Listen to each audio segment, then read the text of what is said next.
काफिर कौन होता है, आखिर काफिर है कौन? क्योंकि बहुत से लोग आप जैसे कहेंगे टैक्सी ड्राइवर्स या जो भी आपके वो ट्रैवलर्स होते हैं गाड़ी ट्रेन में वगैरह, अगर कोई मिलते हैं तो वो कहते हैं कि नहीं नहीं, काफिर तो वो है जो बिल्कुल ईश्वर को नहीं मानता, जो गॉड को नहीं मानता, ये काफिर है। तो ऐसा कहाँ लिखा है? मुझे अगर ऐसे लोगों को बताएं, अगर ऐसा है तो फिर कुरान ऐसा क्यों कह रही है कि खातिलुल लज़ीना ला युमिनूना बिल्लाहि वला बिल यौमिल आखिर वला युहर्रिमूना मा हर्रमल्लाहु व रसूलहु वला यदीनूना दीनल हक्कि मिनल दीनि ऊतुल किताब हत्ता यूतुल जिज़यति अन यदि हुम सागिरून। आप जिज़िया का भी बात यही तो ये आयत के अंदर वो भी जिक्र हो रहा है।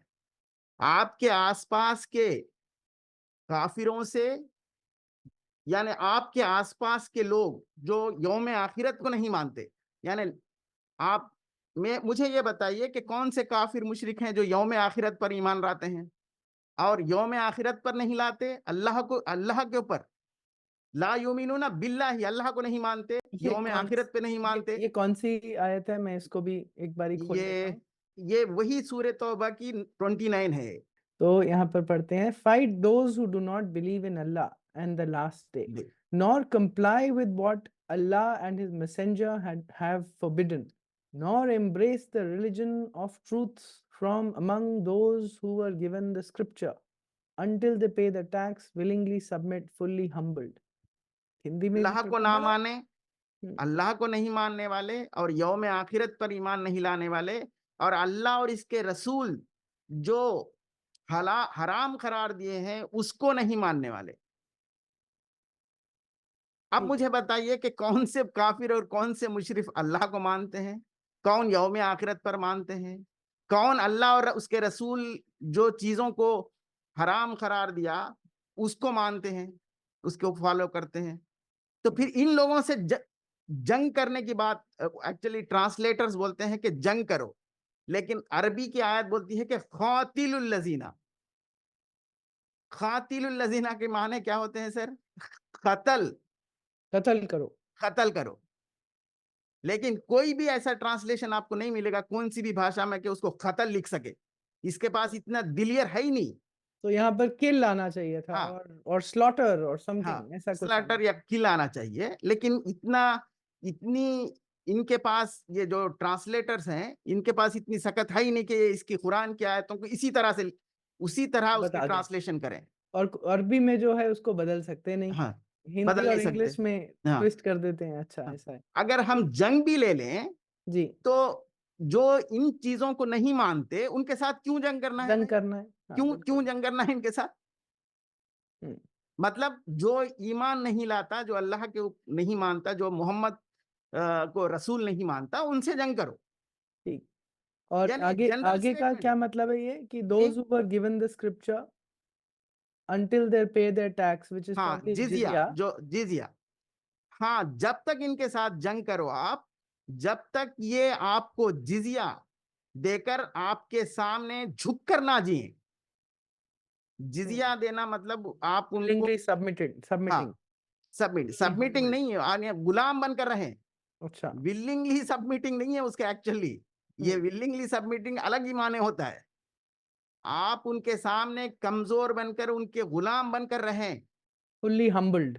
हाँ। मतलब हाँ, ये दोनों कॉम्बिनेशन में देखना पड़ेगा शायद, हाँ, तब तो सबसर्विएंट सर्वेंट स्लेव की तरह शायद। हाँ, हिंदी वो, हिंदी में पढ़ते हैं, हाँ ए ईमान वालों विच इज इन ब्रैकेट्स, के मतलब कि उनको एड्रेस हो रही है ये आयत। उन जी, किताब वालों से युद्ध करो जो न अल्लाह पर ईमान रखते हैं और ना अंतिम दिन कयामत पर, और ना उसे हराम समझते हैं जिसे अल्लाह और उसके रसूल ने हराम किया है। अच्छा। और ना सत धर्म को अपनाते हैं। सत धर्म, बाप रे, ये तो ये दीन हक। सनातन धर्म। नहीं, ये इसको कहते हैं, ये अपने आप को इन्होंने कहा कि ये आपको दीन हक है, यानी यही सही दीन है। और उसको इन्होंने सत धर्म बताया हाँ, हुआ है। सत्य अब धर्म ये का कह दिया सत्य धर्म, बाप रे इसके बाप। ट्रांसलेशन करने वालों ने। तो यहाँ पर ये सब पलट के वो कहेंगे तो कृष्ण भी यही बोल रहे थे हाँ, जैसा टीवी हाँ, हाँ, अब ये लोगों को इसी तरह वरगलाएंगे। देखिए भाई, कुरान भी यही कहता है कि सत्य धर्म को मानो। वहां कहा जा रहा है कि जो अल्लाह को और रसूल को नहीं मानते, उनके करार करदा चीजों को फॉलो नहीं करते, और इसका उन सद्धर्म का, हम्म, इसका एक्चुअल अरबी में क्या है? दीन, दीन हक। दीन हक। हम्म और दीन हक is clear that this is Islam. Hmm दीन हक, और कोई उसका मीनिंग नहीं है। बिल्कुल नहीं, It is बिल्कुल हो ही नहीं not, सकता। it is not truth, it is not dharma, it is not battle for righteousness, none of that. और दीन हक का डेफिनेशन पहले ही बता दिया। डेफिनेशन क्या है, उसके रूल्स क्या है दीन हक के लिए? दीन हक के लिए अल्लाह को मानना है, मोहम्मद उनके रसूल है मानना है, यौम आखिरत को मानना है, और उनके करार कर दिया गए वो चीजों को हराम करार किया तो उसको हराम मानना है। ये दीन हक की डेफिनेशन वो कहाँ आती है, ये डेफिनेशन यही दीन हक की? इसी में तो कह रहा है ना सर, हम्म, कातिलुल लजीना ला युमिनूना बिल्लाहि वला बिल यौमिल आखिर, यौम आखिरत पे लाना है, वला युहर्रिमूना मा हर्रमल्लाहु व रसूलहु, अल्लाह और रसूल के तय करदा चीजों को जो हराम कर दिया उनको मानना है। वो हम्म। वला यदीनूना दीन हक, यही दीन हक है। ये पूरा का पूरा जो हाँ in Allah, last day, Allah messenger, and whatever the messenger has forbidden, ये सब मिलाकर दीन हक है। हाँ तो एक तरह से कह सकते हैं कि ये पिलर्स ऑफ इस्लाम है। हाँ हाँ। ठीक।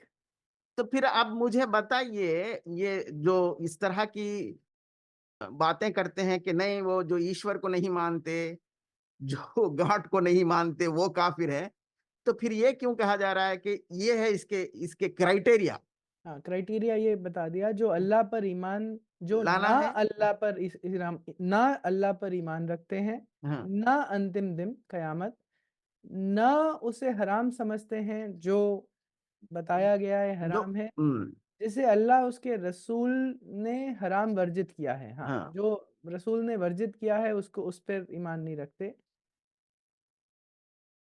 और यहाँ तक कि अपमानित होकर अपने हाथ हाँ से जिजिया दें, ये तो देख, क्लियर हो गया। हाँ अपमानित अपमानित। होकर आपको उनके सामने सर झुका के रहना है, तो आप उनको छोड़ सकते हैं, उनको कत्ल नहीं करना, उनको छोड़ दो।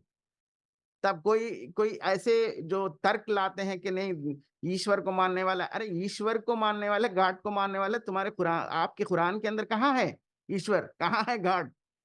इतनी खुली तरह से ओपनली क्राइटेरिया बता रहा है कि ये क्राइटेरिया है आपको। जी।